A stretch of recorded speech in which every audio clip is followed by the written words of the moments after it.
Actually, the ultimate project is yourself, which is very counterintuitive to the helping the world narrative.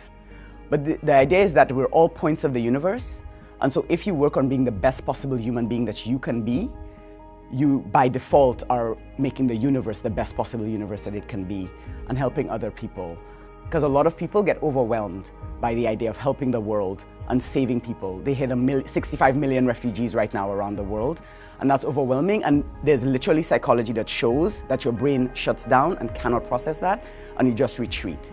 But if somebody were instead to say to you, try to be the best person you can be today and be a better person tomorrow, you're competing with yourself, you're competing with your past self and nobody else, I think that would be a very, very profound change, and we would actually find that we would inadvertently almost make the world better by doing, it's a small project, just make yourself better.